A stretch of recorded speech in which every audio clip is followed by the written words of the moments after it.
기도드리시겠습니다. 하나님 아버지, 오늘도 이렇게 모여서 성경 공부 또 결혼에 대해서 같이 이야기를 나누고 공부하려고 합니다. 주님, 우리가 여기서 배운 것들 가지고 저희가 결혼에 관해서 깊게 생각하고 어떻게 준비되어야 할지 깨닫는 시간 될 수 있도록 도와주시옵소서. 마치는 시간까지 모든 시간 주님과 함께 하기를 원합니다. 감사드리오며 예수 그리스도 이름으로 기도드렸습니다. 아멘. 네.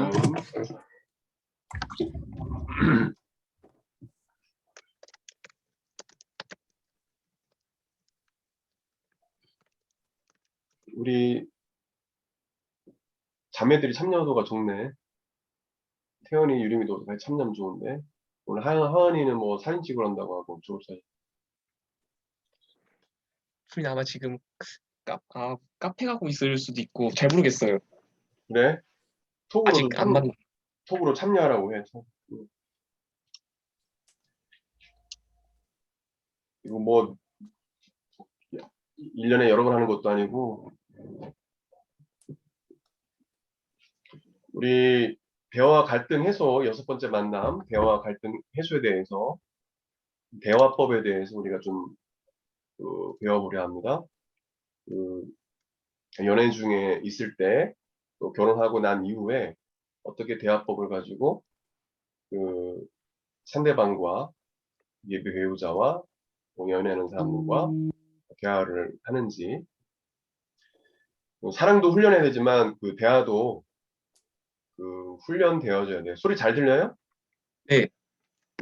지금 내 컴퓨터로 하는 거라 가지고 전에는 스마트폰으로 해서 소리가 제대로 들리지 몰라서 캠 달고 좀 하고 있어서 그래요. 그래서 대화도 훈련을 해야 되기 때문에 나는 뭐 잘해, 나름대로 뭐 해 이렇게 하지만 사실은 이제 한계가 있는 거죠. 이게 부모님으로부터 이제 간접적으로 직접적으로 배운 거 외에는 우리가 정식으로 이렇게 올바른 대화법을 배우지는 못해요. 그래서 오늘 이 시간에 우리가 좀 바로 고치기는 어렵지만은 좀 잘못된 대화의 유형들 좀 살펴보면서 내가 어떤 유형에 들어가는지 한번 우리 자신을 체크해보고 잘못된 대화법을 갖고 있다면 이 시간 좀 고쳐서 좀 더 좀 성숙한 대화를 아내 될 사람, 남편 될 사람에게 할 수 있는, 앞으로 미래 예비 배우자에게 할 수 있길 바랍니다. 우리 첫 번째 읽어봅시다. 대화 갈등에서 그 부분 1페이지 읽어주실래요? 우리 민웅 형제 읽어주실래요? 연애 중에는? 연애 중에는 서로의 차이가 매력으로 느껴지기도 한다. 그러나 시간이 흐를수록 우리는 달라도 너무 달라라고 호소하며 갈등의 전쟁이 본격적으로 시작된다. 갈등을 건강하게 처리하는 방법을 익혀야 한다. 갈등 해소를 위한 대화의 기술을 습득해야 한다. 건강한 대화를 훈련하고 건강한 대화법을 배우려는 겸손한 자세가 필요하다. 처음 연애할 때는 내가 갖고 있지 않는 것 때문에 다름의 어떤 차이에 대해서 되게 매력을 느끼는데 사실 이제 좀 가까워지고 서로 아는 시간들이 좀 길어지면서 이제 결혼을 나중에 하게 되면 그것이 오히려 갈등의 요소가 되어집니다.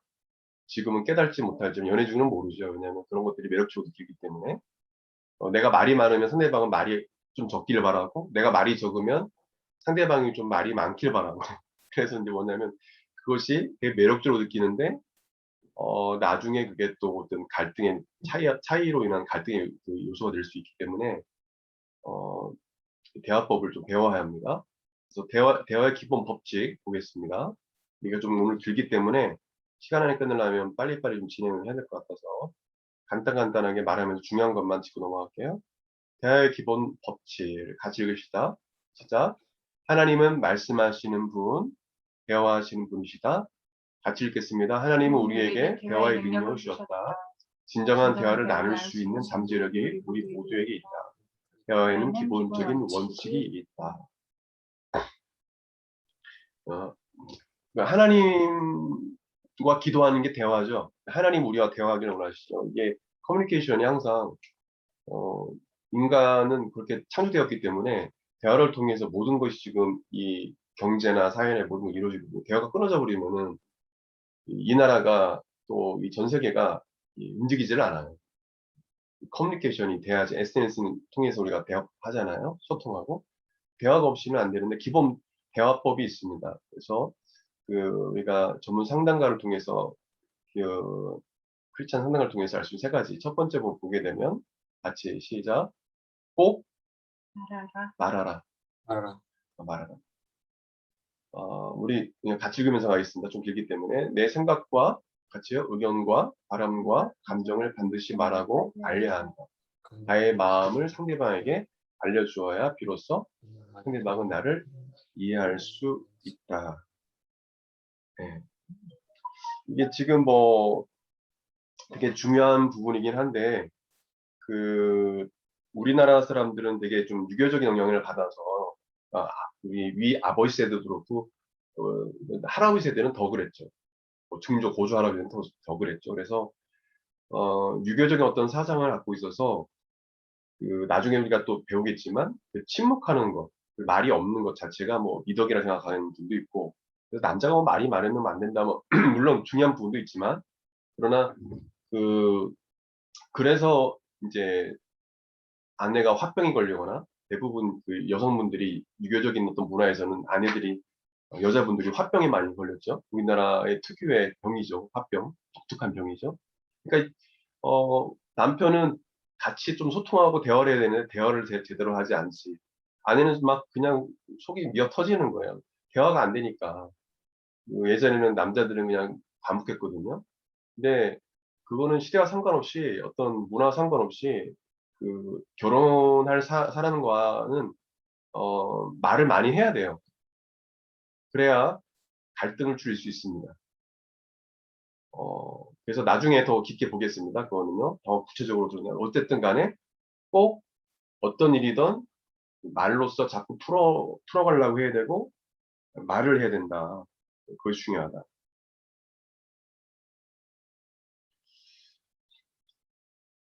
근데 나중에 뭐 이게 보겠지만 한 번 더 좀 다루겠습니다.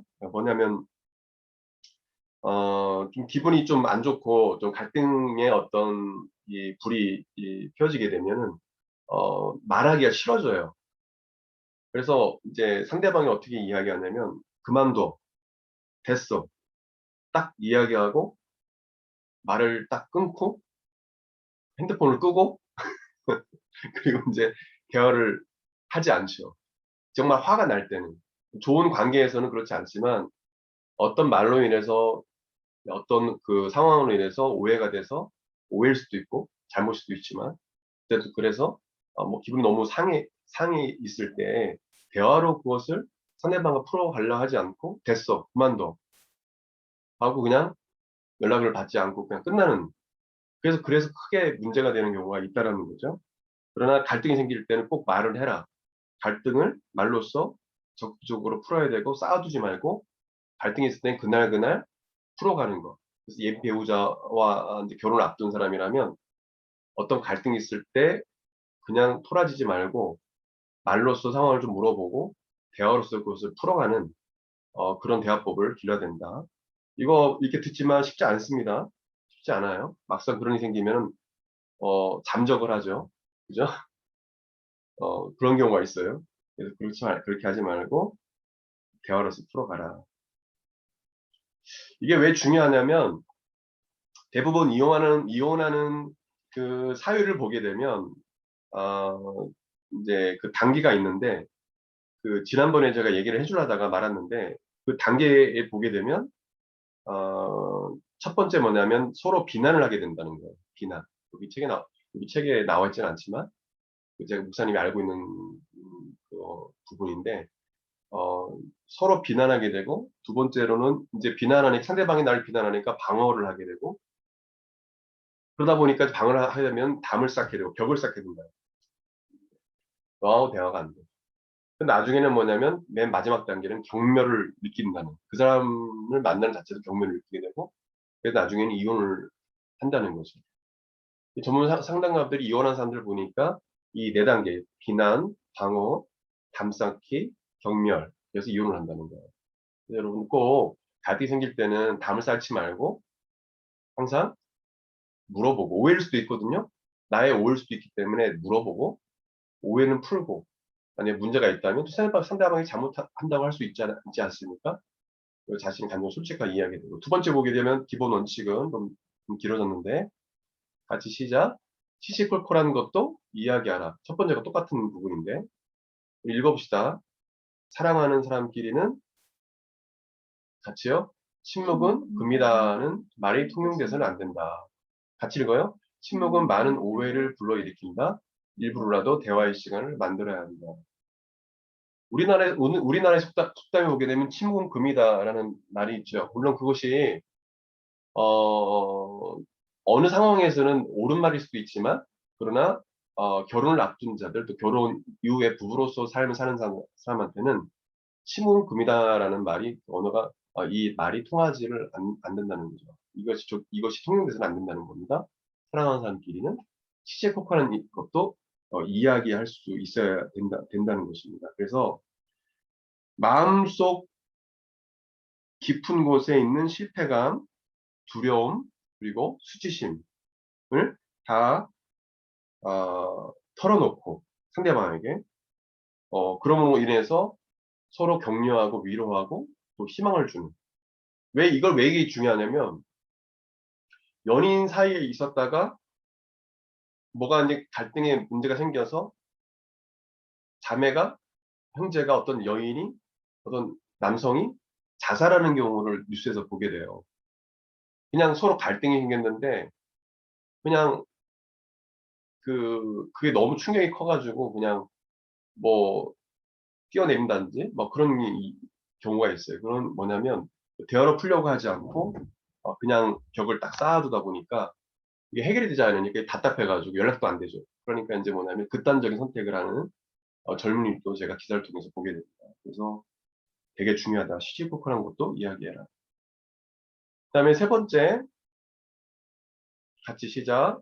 예수님의 대화법을 따르라. 대화법을 따르라. 사모님 좀 읽어주실래요? 예수님은. 예수님의 대화법을 따르라. 예수님은 온몸으로 들으셨고 상대방의 아픔에 동참하는 대화를 하셨다. 상대방의 말에 공감해주고 동참하는 대화법을 훈련해야 한다. 네. 요한복음 4장에 보면 사마리아 여인과 대화법이 나오는데, 그 예수님께서 그 사마리아 여인과 대화할 때, 그 여인이, 남자가 그 전에 5명 있었고, 이게 예수님이 이미 다 아셨거든요. 그래서 이 사마리아 여인의 그 아픔도 동감해 주시고, 또 나중에 예배에 관한 것도 서로 이야기하면서 깊이 있는 그런 대화를 합니다. 그 대화법을 뭐 더 길게 얘기할 수 없지만, 보게 되면 예수님의 대화법을 보게 되면 이 사마리아 여인과 대화뿐만 아니라 이 성경에 나와 있는 그 대화법을 보게 되면 예수님의 대화법은 공감해주고, 그리고 그 사람과 그 사람의 그 일에 동참해주는 그런 대화법이에요. 그래서 누군가 대화할 때 항상 상대방의 말에 공감해주고, 또 심지어는 같이 동참해주는, 같이 아파해주는 그런 대화법을 우리가 훈련해야 된다. 이게 너무 중요하거든요. 나중에 더 구체적으로 보겠지만은, 상대방이 너무 아픈데, 너무 힘든데, 너는 왜 뭐 그거 갖고 힘들어하냐? 이건 공감이 아니죠. 그래, 힘들었어? 정말 힘들었겠다. 이렇게 돼야 되는데, 그렇지 못한 사람들은, 공감 능력이 떨어진 사람들은, 그것도 못 참아? 그거 네가 잘못한 거야. 뭐 이런 식으로 이제 대화를 이어가죠. 그냥 저도 그런 경우가 있거든요. 그러니까 답은 알고 있지만 대부분 남자들은 답을 주려고 해요. 잘 들어요. 우리 대부분 형제들인데, 형제들은 연애할 때 결혼하게 되면 아무래도 가장으로서 그런 어떤 책임감이 있죠. 그냥 항상 답을 주려고 해요. 답을. 근데 아내는, 그 예비 배우자는 공감해 주길 바라고, 같이 아파해 주길 바라고, 이해해 주길 바라거든요. 답은 알고 있어. 근데 답을 들으려고 하는 게 아니라 좀 같이 이렇게 격려해 주면서, 날 격려해 주면서 위로해 주기를 바라고, 같이 좀 힘들어해 주기를 바랬는데, 답을 딱 이야기하니까 마음문이 확 닫히는 거죠. 그런 대화법은 예수님의 대화법과 다르다. 공감과 동참. 이것이 예수님 대화법이다. 더 길게 얘기를 못하겠고요. 넘어가서요. 우리 봅시다. 여기서 잠깐 당신은 상대방과의 차이와 갈등이 발생할 때 어떻게 대처해 왔습니까? 정면으로 맞닥뜨리는 편입니까? 자기의 동굴 속으로 숨는 편입니까? 특별히 남자는 자기의 동굴로 자꾸 숨는 버릇이 있어요. 그때는 이제 전문 상담가들은 내비두라고 이렇게 동굴에서 나올 때까지 그렇게 이야기하긴 하는데 이건 대화법이니까 뭐냐면 차이와 갈등이 생겼을 때 정면으로 맞닥뜨려서 그것을 문제를 들춰내서 이야기하면서 이렇게 해결을 하느냐 아니면 그냥 딱 벽 쌓고 그냥 딱 회피하는 편이냐 어떤 편인 것 같아요? 연인을 만나지 않았어도 종훈이는 종훈이는 지금 연애를 하고 있지 않지만 어쨌든 어떤 것 같아요? 어떤 편인 것 같아요? 나는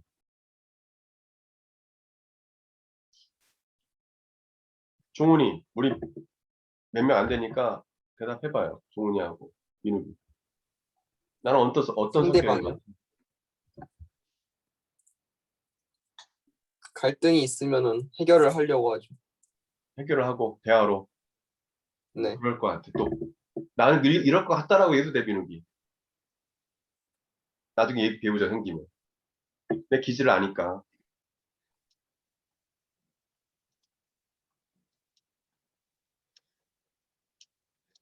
저, 어. 그냥, 상대방이랑 그냥 친구랑 하면은 정면으로 맞닥뜨리는 편이긴 한 것 같아요. 약간 그래? 그냥 친구다 보니까 별 그런 부담이 없어서 그런지. 이건 성격과 연관이 돼 있어요. 내 성격과. 그렇기 때문에 네. 어, 중요한 부분이죠. 그다음에 당신은 어떤 경우에 대화가 싫어지고 말이 없어집니까? 누구나 다 이런 게 있어요. 이런 말을 들을 때 딱 마음 문이 딱 닫히는 경우가 있거든요. 내가 싫어하는 말이 있어요. 한번 적어 보실래요? 생각해 보시기. 페이퍼가 없으니까. 내가 이렇게 내 삶을 들어보면 나는 좀 이런 말하면 되게 듣기 싫다. 만약에 내 지금의 연애하는 사람, 예비 배우자, 아니면 앞으로 미래의 예비 배우자가 나한테 이런 말을 하면 나는 정말 싫을 것 같다. 말을 딱 끊을 것 같다. 그게 있어요, 누구나 다. 사람마다 틀리거든요.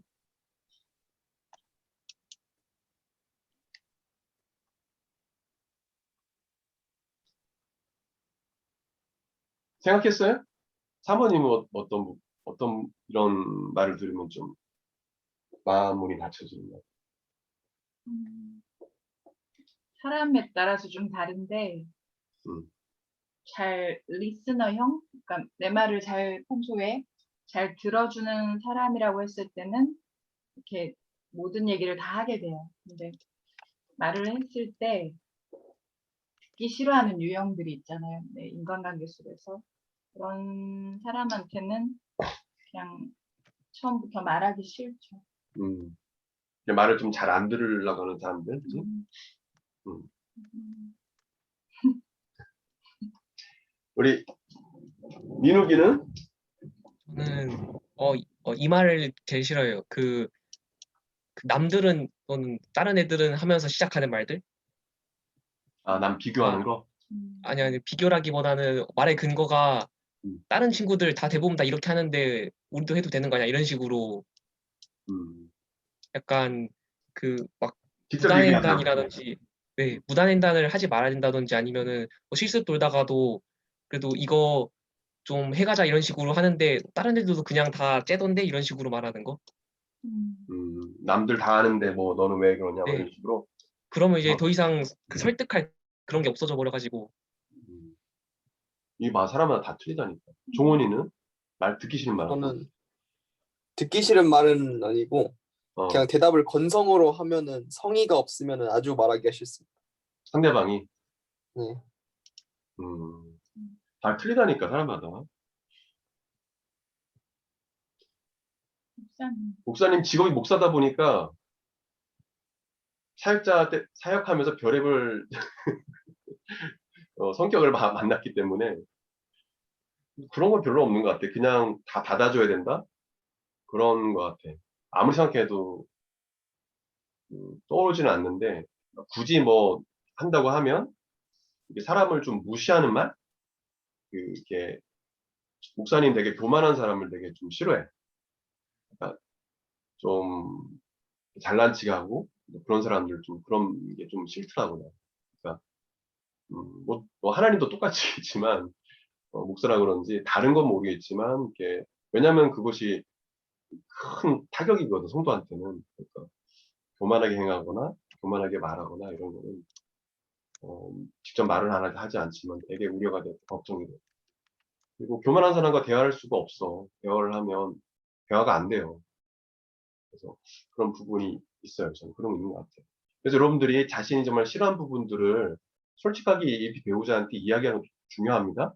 그러면 왜냐하면 상대방은 몰라요. 모르고 내뱉은 말이 큰 상처를 나게 줄 수 있기 때문에 아 나는 이런 만약에 그런 말을 하면 나는 그런 말을 들으면 되게 상처를 좀 받는 편이다라고 이야기하면 관계가 좀 더 좋아지죠. 상대방이 아니까. 아니 상대방이 알 거야. 절대 모릅니다. 내가 얘기하지 않는 이상은 나에 대해서 절대 몰라요. 그리고 두 번째 되게 중요한 부분인데, 관계를 해치는 대화 유형이 있습니다. 이거를 여러분들 주의해야 됩니다. 그래서, 읽어봅시다. 누구 읽을 차례지? 사모님 읽을 차례인가? 읽었어. 민욱이 읽을 차례인가? 관계는? 관계는 항상 상호 교류적이다. 대화 역시 일방적인 것이 아니라 서로 영향을 주고받는다. 따라서 상대방이 말을 하지 않거나 화를 내는 데는 나에게도 원인이 있음을 알아야 한다. 항상 우리는 선한 말을 상대방에게 해야 한다. 관계를 해치는 언어를 사용해서는 안 된다. 관계를 해치는 대화 유형이 있다. 아래의 네 가지 대화 유형에 주의하여 건강한 대화를 훈련하길 바란다. 어, 항상 뭐냐면, 그, 문제가 생기면, 예비 배우자가 만약에 문제가 생겼을 때, 어, 서로 상방 간의 문제지, 상대방의 문제만이 아니에요. 그래서 이걸 놓쳐서 서로 싸움이 되거든요. 그래서 어떤 문제가 생겼을 때 너 때문이야 라기보다도 나에게도 원인이 있다라는 것을 알고 대화를 이어가야 되는데 관계를 해친 대화 유형 첫 번째 보게 되면 같이 읽겠습니다. 시작. 지적하는 지적하는 그냥 비난형. 지적하는 비난. 말 그대로죠. 비난하는 거죠. 그러니까 항상 뭐냐면 지적하는 거죠. 그래서 이 비난형의 사람은 모든 문제의 원인을 상대방의 탓으로 돌립니다. 책임져야 할 부분은 생각해 보지도 않고 모두 상대방 탓으로 돌리는 것이 바로 지적하는 비난형이에요. 이렇게 되게 되면 상대방은 마음 문을 닫게 되고 그리고 결국에는 대화를 포기하게 되고 또 다른 상대방이 날 또 비난은 또 다른 비난을 또 양산하게 된다는 겁니다. 그리고 요청받지 않는 어떤 충고. 그러니까 내가 뭐 듣기를 원하지 않았는데 그냥 갑자기 충고식으로 비난하듯이 이렇게 이야기를 하면 상대방은 충격을 받는다는 거죠. 준비가 되지 않은 상태에서 갑자기 그냥 그 상대방을 배려하지 않은 상태에서 너 이거 고쳐야 돼 하면서 갑자기 그런 충고를 하게 되면 이게 비난으로 듣게 된다는 거죠. 그런 부분을 좀 주의해야 된다. 사람은 비난을 받는다고 해서 변하지 않는다는 거예요. 아무리 옳은 말이라 할지라도 비난하면서 지적하는 것은 사람을 변화시킬 수 없다. 오히려 변화될 어떤 계기를 차단하게 되고 친밀한 관계를 이게 무너뜨리게 되는 그런 것이 됐다는 거죠. 그렇기 때문에 이 예비 배우자 사이에 또 부부 사이에서 지적이나 비난하는 어떤 말투에 단어를 사용한다든지 그런 말투를 한다든지 그런 대화는 피해야 된다는 거. 절대 금물입니다. 부부 사이에서 지적이나 비난은 절대 금물이다. 우리 배우는 마음으로 한번 따라갈까요? 부부 사이에는 같이 부부 사이에는 지적이나 비난은 절대 금물이다. 지적이나 비난은 절대 금물이다. 마이크를 켜고 해. 안 들려. 마이크. 네. 그다음 두 번째 봅시다. 끙끙 같이 참는 참는 회피형. 회피형. 회피형. 여기 뭐 여기 책에 있던 단어 선택이 좀 이상해서 회피형인데 말 그대로예요. 갈등을 적극적으로 이거 해소하지 않고 회피하는 건 유형이에요. 그래서 불만을 마음속에 자꾸 쌓아놓는 자신의 마음과 의견, 바람, 감정을 분명하게 표현하지 않는 사람. 네. 그러니까 항상 뭐냐면 상대방의 비위를 맞추고 무조건 동의하면서 자기 의견은 숨기는 사람. 스스로 착하다고 생각하는 사람이죠. 스스로 자기는 착하다고 생각하지만 나중에 이런 사람들이 이게 불만이 쌓여서 폭발하게 되면 그걸 감당을 못한다는 거죠. 그래서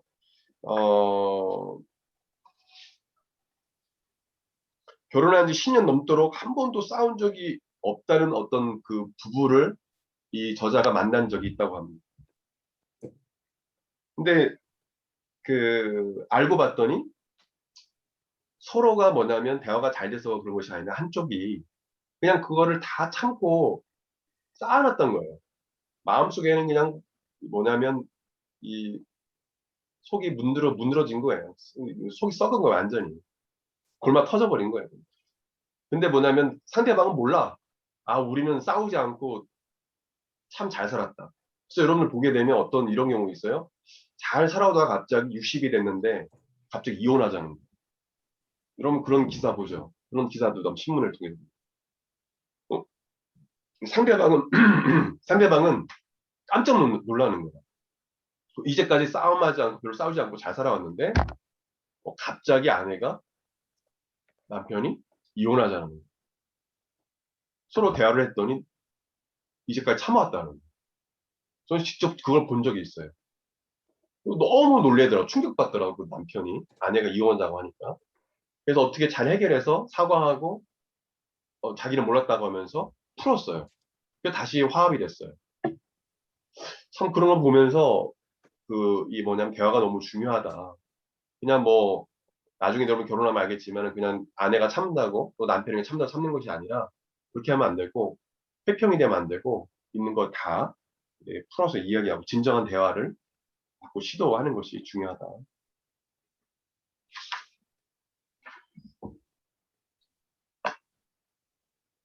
이런 사람들이 이제 보게 되면 화병이 생기는 거죠. 끙끙 참는 화병이 전형적인 우리 한국 유교적인 문화에 있는 우리 할머니, 할머니들이 많죠. 화병이 많죠. 이게 끙끙 참는 화병이에요. 세 번째 봅시다. 관계를 해치는 대화 유형 시작. 듣지 않는 듣지 않는 산만형. 배우자가 내 말을 도무지 들어주지 않아요. 내 마음을 도무지 몰라줘요. 라고 하소연하는 그런 부부들이 많다고 해요. 상담가에 찾아와요. 도저히 대화가 안 되고 대화를 들어주지 않아요. 대부분 그 상대방은 뭐냐면 듣지 않는 산만형이에요. 잘 듣지 않는다는 거죠. 그래서 이런 사람들은 뭐냐면 뭔가 좀 대화하려고 하면 내일 이야기합시다. 나중에 말해. 나 지금 바빠요. 나도 피곤하니까. 뭐 이런 식으로 해서 그때 서로 대화해서 문제를 해결해야 되는데 듣지 않고 자꾸 미루는 거죠. 지금 이야기하지 맙시다. 딱 끊는 거예요. 네, 그래서는 안 되죠. 그래서 잘 리스닝, 듣는 그런 대화법을 이어가야 된다는 거.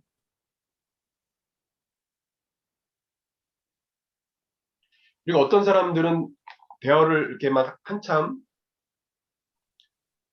이제 상대방의 대화를 듣다가 갑자기 주제를 바꿔서 다른 이야기를 하는 사람이 있거든요. 이런 대화 유형을 갖고 있는 사람도 있어요. 그러니까 한참 지금 다 형제들이니까 대부분 예비 배우자 자매가 어디에서 막 이야기하는데 자기가 막 할 얘기가 너무 많아. 그러다 보니까 이제 끝까지 듣지 않고 갑자기 주제를 확 바꿔버려서 자기 얘기를 막 해버리는. 이것도 우리가 쉽게 범하는 잘못이죠. 그래서 이것도 듣지 않은 한만형에 포함됩니다. 그래서 상대방 이야기 끝날 때까지 잘 들어주고 그러고 나서 내 이야기를 이어갈 수 있어야 되지 중간에 딱 끊어버리고 내 얘기를 막 해버리는 거는 그런 좀 상대방을 존중하지 않는 대화에 무리하는 거죠. 네 번째 봅시다. 같이 시작. 냉정한 초이성. 냉정한 초이성형. 이거는 남자들이 대부분 많이 갖는 경우죠. 그래서 그 매우 정확하고 이성적이면서 분석적이지만 자신의 감정을 결코 드러내지 않는 력. 그러니까 대화에서 옳고 그름에 대해서는 확실하게 이야기 안 하는데 어떤 서로 감정적으로 서로 마음을 내놓고 서로 대화를 못해요. 이런 사람들이죠. 쉽게 얘기하면 로봇 같은 사람을 냉정한 이성형이라고 말합니다. 그래서 항상 대화할 때 사무적으로 되게 지극히 사무적으로 항상 대화를 하고 마치 감정이 없는 듯한 어떤 대화를 하는 사람입니다. 무슨 일은 분석적이고 이성적이면 재빠르게 민욱이 처리하지만 그 냉정한 과정에서 초이성형 같아. 사람의 마음을 헤아리지는 않는다는 거예요. 그냥 자기 이야기만 딱 하고 옳고 그름만 이야기하고 상대방의 어떤 마음을 헤아리지 않고 그리고 진정한 대화를 시도하지 않고 아까 얘기하는 그 유형과 비슷한데 이런 사람들은 자신이 매우 합리적인 사람이라고 이야기하면서 자신은 되게 대단한 사람을 생각을 해요. 그래서 이게 참 대화가 안 되는 사람 중에 한 사람들이죠. 냉정한 사람들이죠. 이를테면 눈물을 흘리는 배우자에게 눈물을 흘리고 있어요. 근데 울지 말아야 한다. 왜냐하면 당신이 눈물을 흘리는 것이 이러이러한 이유에서 비롯된 것이기 때문에 그것은 울 일이 아니다. 울지 말아야 된다는 얘기하고 그러면서 그때는 이렇게 하면 되는 것이다 라고 논리적으로 분석해서 말해준다. 울고 있는데 아내가 근데 아무리 대화를 해도 이런 사람들하고는 어떤 그 공감되는 어떤 대화가 불가능하다는 거예요. 상대방의 어떤 감정에 아무런 공감을 일으키지 못하는 그런 대화법이라는 거죠. 자꾸 답만 주려는. 초에도 이야기했지만 자꾸 문제 해결만 이해하고 답만 주려는 어떤 그런 대화법이다.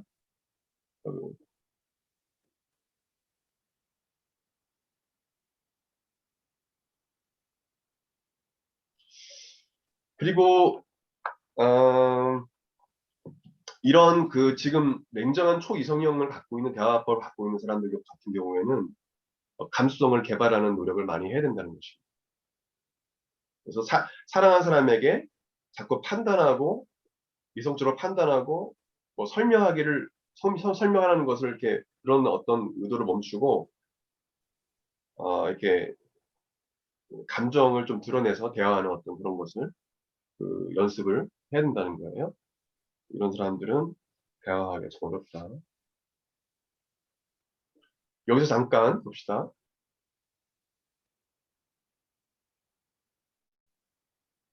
여러분 좀 읽어주실래요? 당신은 시작. 당신은 위에 네 가지 이 대화 네 가지 유형 대화 중에 유형 중에 어떤 대화 어떤 대화 유형에 유형이 속합니까? 왜 속합니까? 그런 왜 대화 그런 습관이 대화 습관이 형성되었는지 보십시오. 생각하고 기록해 보십시오. 봅시다. 그 네 가지 중에 어떤 것이 포함되는 것 같아요? 이 중에 있어요? 이거는 이제 관계를 해치는 대화 유형이고 나중에 이제 건강한 대화 유형 나옵니다. 이걸 알아야 대화법을 바꾸죠. 종훈이는 어떤 유형에 없을 수도 있어요? 있어요? 아니면 없는 것 같아요? 애인하고 말이에요? 어? 그러니까 여자친구한테 말하는 거요? 대화할 때요? 대화할 때 평상시에 여자친구랑 하는 대화할 때. 것도 평상시에 대화하는 것도 그게 나중에 이제 그 연인과 또 그 동일하게 적용이 되기 때문에 지금 내가 남들과 대화하는 대화법을 이야기해도 돼요.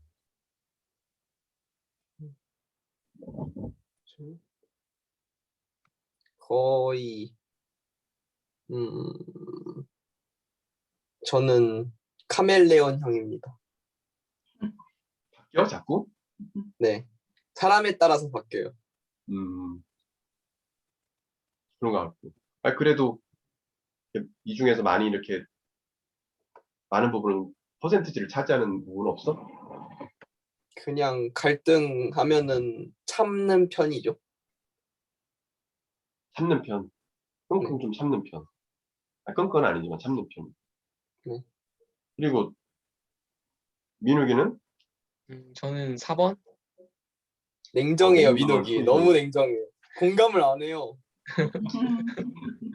여기 나오면 감수성을 개발해라. 음, 나와 있어요. 감수성을 개발해. 그래서 이제 음, 하여튼 그런 부분들이 있으니까 한번 그 자신을 좀 고쳐보려고 노력을 좀 해봐야 되고 대화형을 우리 좀 민욱이 형들 같은 경우에는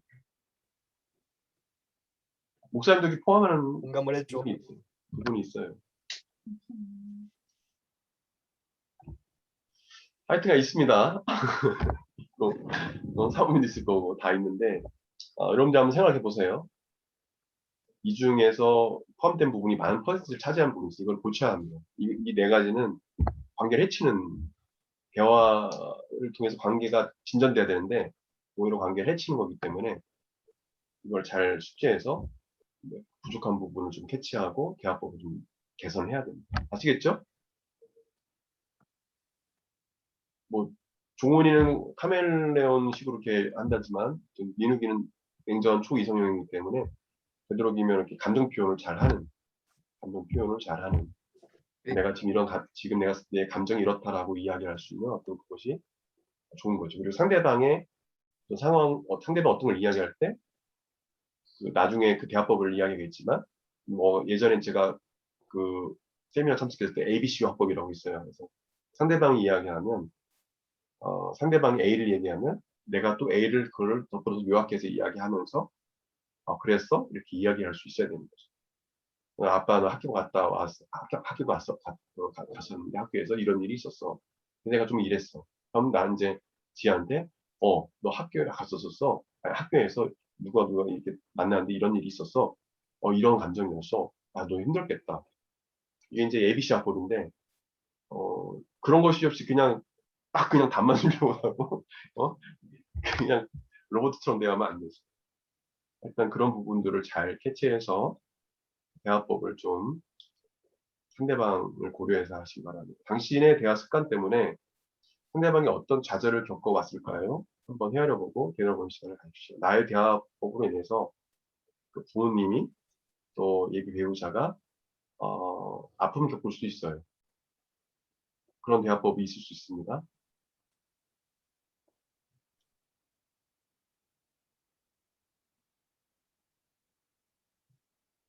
이제 거의 이제 다 끝나가는데 이제 뒤에는 금방금방 지나갈 텐데 부모님과의 관계에서 어떤 대화가 좀 부모님한테 상처를 준 것 같습니까? 그런 경우 있어요? 내가 이렇게 막상 부모님을 만나면 안 그러야 되는데 막상 그런 상황이 되면 부모님한테 아버지께 어머니한테 상처 주는 말을 할 때가 있어요. 근데 그런 대화법을 고쳐야 되겠죠? 그렇죠? 그러니까 좋을 때도 있지만 부모님 사이에서 이제 그런 상황이 발생했을 때 똑같이 이렇게 대화법을 이렇게 진행하면은 부모님과 싸우게 되죠. 갈등이 심해지게 되기 때문에 자기의 좀 대화법을 바꿔서 자기의 감정 표현도 분명히 하고 화만 내지 말고 내가 이 길에 대해서 아버지 내가 좀 기분이 안 좋아요. 어머니 내가 지금 이런 부분은 내가 좀 기분이 좋지 않습니다. 그런 것 좀 다음에 어머니 좀 고려했으면 좋겠습니다. 이야기는 그러니까 무조건 화를 내서는 안 되죠. 대화법을 좀 선한 말, 여기는 선한 말을 하라고 하는데 맞아요. 선한 말. 그냥 무조건 딱 단절 짓고 끝내지 말고 항상 상대방을 좀 존중하는 말을 하면서 대화를 풀어가려고 노력을 해야 됩니다. 아시겠죠? 그렇게 좀 좋게 대화를 풀어가려고 해야 됩니다. 건강한 대화 유형은 또 어떤 유형이 있을까요? 보겠습니다. 대화도 훈련해야 합니다. 사랑도 훈련해야 되시 대화도 훈련해야 좋아집니다. 대화의 기술을 배우고 익혀야 한다. 첫 번째, 건강한 대화 유형 같이 시작. 가장 좋은 대화법은 뭐다? 경청이다. 경청이다. 네, 거기다 동그라미 치세요. 경청. 잠언 18장 13절에도 사연을 듣기 전에 대답하는 자는 미련하여 욕을 당하는. 네, 듣기도 전에 막 대답하는 사람들. 야고보서 1장 19절에 듣기는 속히하고 말하기는 더디하며 성내기도 더디하라. 그러니까 듣는 것을 속히하고 말하는 것은 생각해서 주의 있게 이렇게 하라는 거예요. 말이 많은 사람들이 대부분 실수가 많아요. 말은 한번 나가면 주워담지 못합니다. 성경에 보게 되면 이 혀가 불과 같다고 했어요. 작은 이 불이 큰 불을 일으킬 수 있거든요. 그렇죠? 산불도 작은 불 시작되지 않습니까? 그와 같이 혀도 그와 같다는 거예요. 이 사람을 죽이고 살기 말이 있습니다. 말. 그렇기 때문에 듣는 것을 많이 하고 말하는 것은 자제해서 하고 속내는 것도 성경에는 분노하는 것이 죄라고 이야기하지 않아요. 단 뭐라고 하냐면 분을 내어도 죄를 짓지 말라. 그러니까 불에 대해서 분노할 수 있고 화를 낼 수 있고 그건 아닙니다라고 또 이해할 수 있지만 그것은 상대방에게 상처를 주고 상대방을 무시하고 마음을 아프게 하고 상처를 이는 것 자체가 죄죠. 그래서 분을 내어도 죄를 짓지 말고 항상 뭐냐면 잘 경청하고 한 번 더 생각해보고 이야기를 하고 한 번 내뱉은 말은 주워 담기 어렵다. 아시겠죠? 민욱이는 졸리기 시작. 그래서 경청하기 위해서는 첫 번째 뭐라고 나옵니까? 맞장 붙이기. 이게 이제 즉 대화법이에요. 경청을 하기는 맞장구. 뭐냐면 그렇구나. 때문에 그렇구나. 훈련하는 거예요. 그렇구나. 그렇구나. 그랬어. 참 그렇구나. 정말? 정말. 정말? 와, 와, 많은 저런. 이게 진짜 쓰는 말이에요. 와, 저런. 그러니까 이게 저런. 훈련 안 하면 그 못해요. 맞장구도. 아, 그랬구나. 아, 그랬어? 아, 정말? 근데 어떤 사람이 얘기하면 응, 응, 응, 응. 상대방 듣기 싫죠. 민욱인데요? 누구? 민욱이? 민욱인데요? 바꿔야 돼요, 이제 그거는. 그래서 나는 괜찮지만은, 오래 어렸을 때부터 이게 성격이 만들어진 건데, 우리 좀 훈련했으면 좋겠어요. 아, 그래. 그랬구나. 쉽지 않지만, 우리가 좀 서로, 저도 그렇고 그런 같이 훈련하는 거니까, 아, 정말? 그랬어? 이렇게 같이 공감해주는 말로 맞장구를 쳐주는 거. 이게 공감하는 표현입니다. 맞장구 치기. 공감해주는 거. 그래서 그냥, 응, 엄마에게도, 아빠에게도, 알아. 이러면 이거는 공감이 아니죠. 아, 네. 아, 정말요? 아, 아빠 그랬어요? 엄마 그랬어요? 아, 좋은 일이네요. 이렇게 맞장구를 쳐주는 것이 그 경청의 대화법이고. 두 번째로는 공감으로 되돌려주고. 이것이 제가 말해줬던 대화법인데, ABC 화법이라고 하는데, 어떻게 보면 정확하게는 뭐 A 화법이라 할 수 있어요. 그러니까 뭐냐면 공감으로 되돌려주기는 뭐냐면 어떤 사람이 어떤 걸 이야기하면 그냥 무시하고 지나가는 거, 대충 대답하는 것이 아니라 예를 들어서 이런 말이 있어요. 오늘 회사에서 야근을 했는데 아직도 일이 안 끝났어. 이렇게 전화를 하는데 그럼 이제 아내가 와 정말 일이 많구나. 당신 힘들겠다. 많이 힘들겠다. 피곤하겠다. 그치? 이렇게 되돌려주는 거. 오늘 아이들이 하루 종일 징징거리고 말씀 키웠어요. 남편이 정말 아이들이 왜 그랬을까? 징징거렸을까? 애들 키우는 일이 참 어렵다. 당신 정말 힘들지? 이렇게 반응해 주는 거. 뭐 이런 것도 있지만 상대방이 이야기했을 때 그 상대방 이야기한 걸 요약해서 한 번 더 짧게 이야기하면서 이런 일이 있었어? 그리고 덧붙여서 힘들었겠구나. 민호기가 이제 목사님한테 목사님 지난번에 그 실습했는데 이해해가지고 어떤 의사 선생님 교수님 때문에 너무 힘들었어요.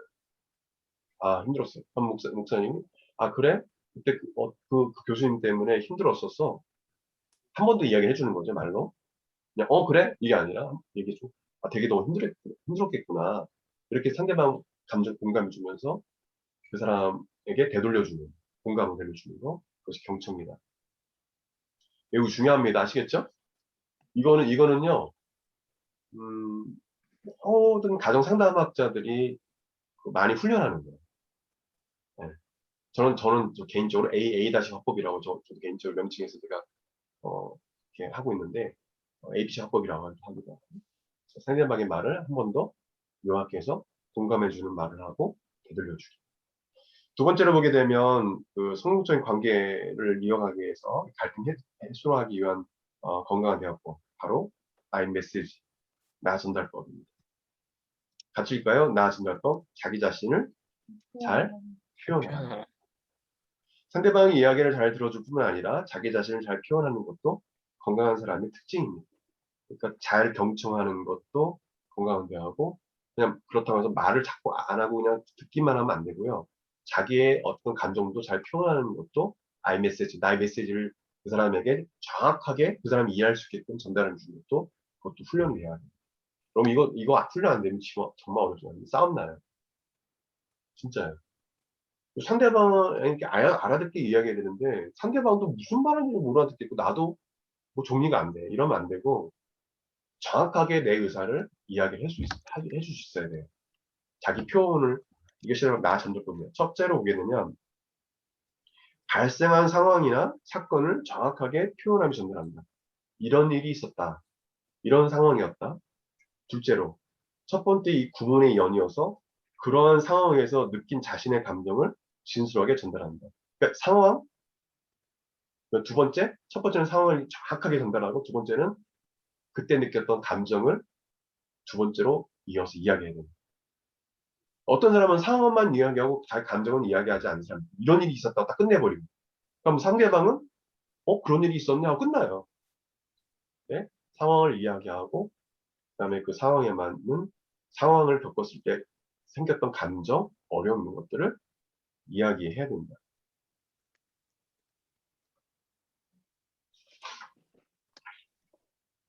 나 전달법에는 첫 번째 긍정적 전달법이 있어요. 거기 봅시다.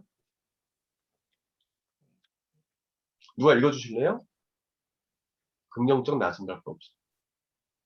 평소에 감사와 평소에 칭찬을 감사와 칭찬을 구체적으로 구체적으로 잘 잘 표현하는 표현하는 전달법. 네. 말 그대로예요. 뭐냐면 항상 남에 대해서 감사의 말을 자신이 느낀 어떤 그 감정 중에 부정적인 이야기보다도 뭐 긍정적인 어떤 상대방의 감사할 말들을 자꾸 이야기하고 또, 그리고 칭찬할 부분들을 자꾸 이야기하는, 그런 전달법이 더 중요하다. 부정적인 걸 이야기해서 뭐 좋을 거는 없어요. 그런 부정적인 그런 것도 아주 친밀한 어떤 관계에서만 그게 가능하겠죠. 그래서 되도록이면은 감사의 말, 칭찬의 말을 하는 것이 중요하다. 시간이 없기 때문에 예를 들어서 쭉 이어갈게요. 당신이 지난번에 우리 어머니에게 용돈을 드렸을 때, 라고 딱 얘기합니다. 그리고 나는 정말 흐뭇하고 감사했어요. 고마워요. 이런 긍정적인 전달법이죠. 바쁜 중에도 내 생일을 잊지 않고 기억해 주어서 정말 행복했어요. 감사해요. 이렇게 표현하는 거예요. 사람들 앞에서 나를 칭찬해 주어서 나는 정말 행복하고 감동했어요. 정말 고마웠어요. 당신이 열심히 일해 월급을 가져다 주니까 우리 가족이 걱정 없이 살 수 있고 아이들도 공부할 수 있어서 감사해요. 수고하셨어요. 당신이 맛있는 음식을 요리해 주니까 입맛이 돌아오고 집에 들어오는 것이 기대가 돼요. 감사해요. 이것이 긍정적 낮은 법이죠. 근데 들어오자마자 이 반찬이 뭐야, 이 맛이 왜 이래, 막 이러면서 불평하면 아내와 대화가 그게 안 되죠. 예. 먼저 감사의 표현하고 이제 자기가 이야기할 부분들 잘 이야기해야 된다는 거죠. 그 다음에 직면적 나 전달법. 이거 주실래요? 시작. 화가 났을 때, 갈등이 생겼을 때, 감정이 격해질 때 자신을 잘 표현하는 전달법. 네. 갑자기 서로 갈등이 생기는 어떤 대화가 생겼을 때, 남을 비난하지 않고, 또 과장이나 원망하지 않고, 어, 이걸 이야기를 잘 전달해서 대화를 풀어가는 이 전달법입니다. 예를 들어서 내 생일을 미리 알려주었는데도 기억하지 못하니까 내 마음이 서운했어요.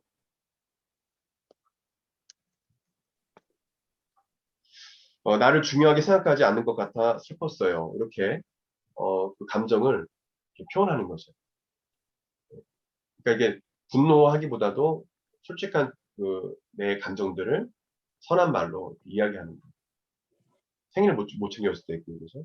우리 집에 가자고 할 때 가지 않으려 하니까 서운한 마음이 들고 당황스러웠어요. 그러니까 자신이 본가에 가자고 했는데 가지 않으려 했을 때 이렇게 안 좋았나 봐요. 감정 표현한 거예요. 서운한 마음이 들었고 되게 당황스러웠어요.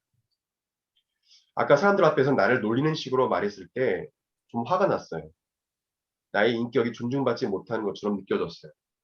이렇게 뭐 화날 일이 있지만 상황을 이야기하고 좀 마음을 추스리고 그때 내 감정들을 말로 소리 막 높여서 화를 내지 말고 자신의 그 감정들을 조금 그런 일이 직면했을 때 전달하면 이 대화가 잘 되어진다는 거죠.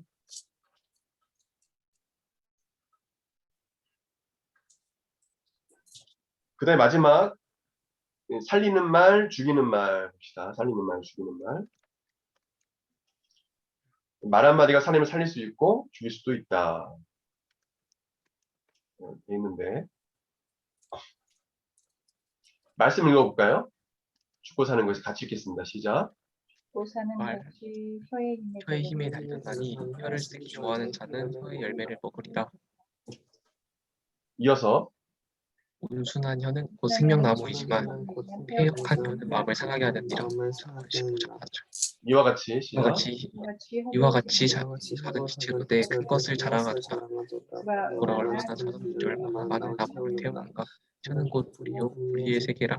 혀는 우리 지체 중에서 온몸을 더럽히고 삶의 수레바퀴를 불사르나니 그 사르는 것이 지옥불에서 나느니라. 야고보서 3장 5절 6절 말씀. 네. 이게 사람 죽고 사는 것 혀에 힘에 달렸다고 성경은 말해요. 성경도 그렇게 이야기하거든요. 그래서 말이 되게 중요하기 때문에 우리 크리스찬들은 사람을 살리는 말을 해야지 사람을 죽이는 말을 해서는 안 돼요. 너 나가서 죽어라 하면 나가서 죽어요. 실제로. 계속 그렇게 얘기하는. 옛날 우리 그랬거든요. 뭐 화가 나면 부모님들이 우리 부모님 그렇게 하진 않았지만 이제 막 화가 나면은 너 나가서 죽어 뭐 그런 말을 알지만 화가 났다는 거죠. 옛날에는 그랬어요. 할머니 할아버지들이 이 말이 되게 중요한 건데 사람의 말이 사람을 살기도 죽기도 한다. 그래서 결코 해서는 안 되는 말이 있어요. 결코 해서는 안 될 말은 해서는 안 돼. 비난하는 말, 비하하는 말, 무시하는 말, 약점을 들추는 말, 비교하는 말. 그래서 화가 난다고 해서 극단적인 어떤 말을 해서는 안 된다는 거죠. 그래서 예를 들어서 때려치우자, 헤어지자. 물론 이제 헤어질 때는 헤어질 수 있지만 이제 그렇지 않은 상황인데 그런 걸 이야기하는 거예요. 헤어지자 할 수 있는 거죠. 때려치우자. 잘난 게 하나도 없으면서. 그러니까 매일 실패하지. 뻔해. 정말 구제불능이야. 뭐 이런 말. 그러니까 뭐냐면 이게 극단적인 말을 하는 거죠.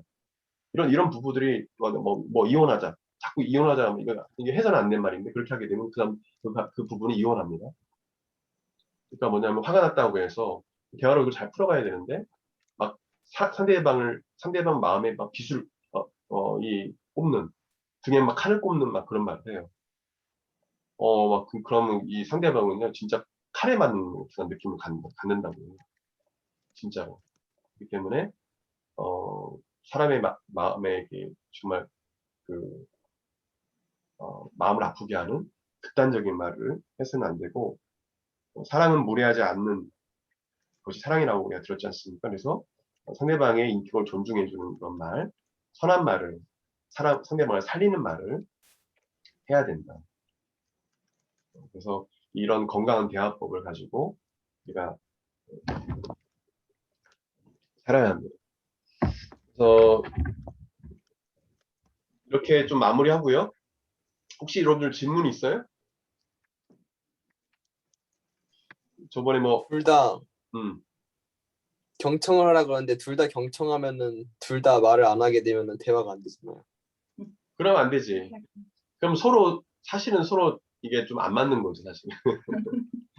이게 그럼 나중에 결혼하고서 서로 경청만 할 거야? 한 사람이 서로 이렇게 배려하는 거죠. 한 사람이 대화를 하면 듣고, 또 한 사람이 이야기하면 또 듣고, 이게 번갈아가면서 해줘야 되는 그런 것이 필요한 거죠. 계속 경청하면 누가 말을 해? 그럼 침묵만 흐르죠. 대화가 안 되죠. 그럼 뭔가 좀 안 맞는 거지. 근데 사랑하는 사람도 앞으로 결혼할 사람을 만나게 되면 정상적인 어떤 부부관계면 자꾸 말할 내용이 많죠. 계속 이야기가 이어지죠. 그죠? 네, 그래서 뭐 가까우니까. 근데 대화를 안 해도 그냥 가까이 있는 것만으로 좋은 것도 이 사랑이니까, 이제 여기서 이야기하는 건 어떤 어떤 차이와 갈등이 생겼을 때 침묵하지 말고 대화하라 그 얘기예요. 아시겠죠? 뭐 사랑하는 사람 옆에 있으면 말 안 해도 그냥 좋은 거지. 근데 그게 아니라 문제가 갈등 생기는데 말을 안 하면 안 된다는 거예요. 그 얘기니까, 여러분들 그 말 없는 게 이건 지역 그걸 떠나서 좋은 건 아니에요. 그래서, 어, 대부분 문제는 말로 해결이 가능합니다. 말로 서로 대화로 풀어갈 수 있어요. 아시겠죠? 그래서 대화로 항상 풀려고 하고 다 극단적인 말을 하고 막 싸우려 하지 말고 감정을 추스리고 어, 아까도 우리가 배웠지만은 잘 경청하면서 나의 어떤 감정이나 상황들을 잘 이렇게 전달하는 훈련을 하셔서 그, 여러분들 삶 가운데 앞으로 이 배우자와 좋은 관계를 이어가고 결혼 이후에도 잦은 싸움이 있는 것이 아니라 서로 대화하는 시간이 많이 갖고 대화로 풀어가는 어떤 그런 여러분 그런 삶이 되기를 좀 축원드립니다. 아시겠죠? 한 가지 제가 이 책을 떠나서 그 청년들에게 좀 권면해 주고 싶은 것은 어, 이런 상담적인 것들을 배웠지만은 정말 그 나중에 결혼하고 나서 예비 배우자와 어떤 심한 갈등 생길 때 서로 이 대화를 털 수 있는 방법은 서로 손을 잡고 기도하는 거예요. 그걸 믿는 사람들은 아주 그런 특권이 있어요. 그래서 진짜 심한 갈등이 생기면 말이 안 돼요. 말하기도 싫고 이렇거든요. 막상 이렇게 대학을 배웠지만 막상 되지가 않아요. 심지어는 막 서로 어떤 합의점이 조율이 되지 않을 경우도 있어요. 분명 서로 사랑하는데 결혼해야 되는데 이거 어떻게 해야 되나? 뭐 어떻게 해요? 하늘께 기도해야지. 너도 기도하고 나도 기도하지. 안 되면서 서로 손을 잡고 기도하고 서로를 위해서 기도해 주면서 기도할 때 성령님이 서로를 치유하는 그런 은혜가 있어요. 그래서 뭐 기도하면서 우는 사람도 있고 서로를 위해서 가정 예배드리다가 이제까지 문제에 있었던 그 가정의 어떤 문제가 확 해결되고 그래서 가장 중요하게 생각할 게 서로를 위해서 기도하는 거예요. 기도하면 대화가 서로 자연스럽게 됩니다. 아시겠죠? 여기 뭐 이 책에 나와 있지 않지만 제가 신앙의 삶에서 이야기하지만 믿는 크리스찬이 만났다면 서로 문제를 놓고 서로 손잡고 기도하는 거예요. 서로 같이 기도하자. 하면 갈등이 쉽게 해결되고요. 대화로 갈등이 해결 안 되는 게 너무도 많습니다. 아시겠죠? 이 실전하고 좀 다른 부분이 있어요. 물론 이분이 뭐 유명한 분이긴 하는데, 실전하고 달라요. 그래서 우리 믿는 사람들이 특히 기도를 오늘 천을 읽지 말고, 항상 대화가 잘 풀리지 않을 때는 서로를 위해서 기도하는 시간을 갖고, 잠시 대화를 좀 중단하고, 기도하는 시간을 갖자. 하고, 때로는 같이 기도하자. 네. 손잡고 기도할 수 있잖아요. 그러면 성령님이 터치해 주셔서 순식간에 대화도 안 했는데 그 문제가 해결되는 경우가 있습니다. 하나님 회개형을 부으셔서. 그러니까 그건 목사님의 지금까지 음, 목사님이 말하신 거는 거의 이제 믿는 자매를 만날 때나 가능한 거네요. 결국은 전제는. 그치 서로를 위해서 기도하는 가능한데 또 믿지 않은 난 목사님 하여튼 믿는 사람과 결혼하는 게 목사님의 본면이니까 결혼하고 나면 알아, 이유를. 근데 잘 안 됐지, 청년들이. 근데 뭐, 그렇게 얘기 안 하는 또 믿는 사람들도 주변에 그 신앙의 선배들이 있기 때문에 목사님이 이게 절대 진리라 얘기할 수 없지만 목사님이 성경을 연구하고 이제까지는 신앙 선배들의 그 영향을 받은 저로서는 청년들한테 권면을 시키는 건 믿는 자와 결혼해라. 그것이 복이다.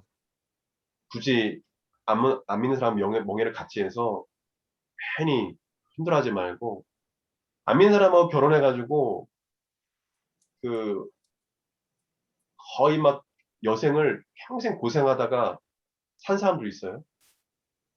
그래가지고 끝에서야 남편 예수 믿게 되고 그 젊은 날을 다 고생으로 보내다가 허송세로 보내고 고통만 당하고 그런 간증이 엄청 많아요. 그런 것만 모은 간증이 또 있어요. 이렇게. 제가 그거 다 읽어봤어.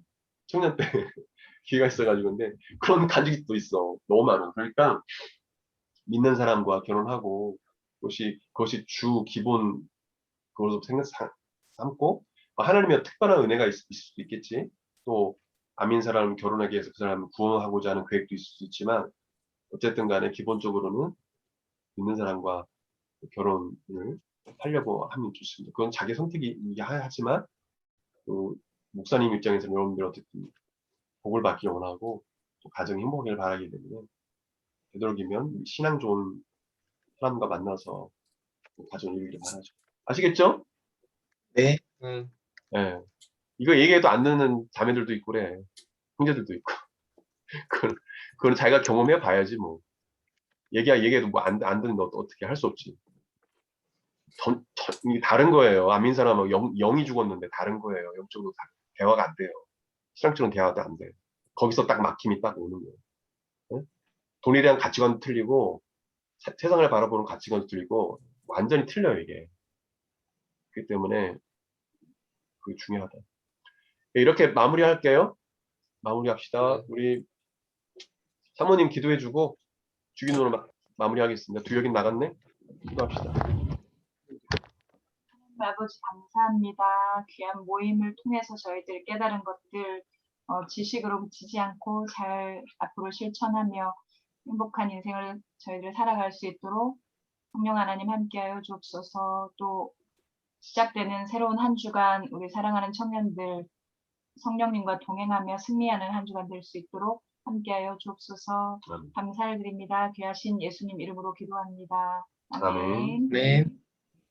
하늘에 계신 우리 아버지여 이름이 이름이 거룩히 거룩히 여김을 받으시오며 나라의 나라의 마옵시오며 마옵시며 뜻이 뜻이 하늘에서 하늘에서 이루는 것 같이 같이 땅에서 땅에서 이루어지이다. 이루어지이다. 오늘날 우리에게 이를 양식을 주옵시고 우리에게 지은 자를 사하여 준 것 같이 우리의 죄를 사하여 주옵시고 우리를 시험에 들게 하지 마옵시고 다만 악에서 구하옵소서. 나라와 권세와 영광이 아버지께 영원히 있사옵나이다. 아멘. 네. 네, 좋은 시간에 수고 많았어요. 그 다음에 자매들 좀 들어오라고 좀 종훈이하고 저기 민욱이가 좀 끌어들여. 알았지? 이렇게 참여를 안 해. 잘 지내고 마라나타 인사합시다. 마라나타. 잘 지내 건강하게. 결혼이 안 급한가 보죠. 그러니까 급하지 않은가 봐. 그래 잘 지내고.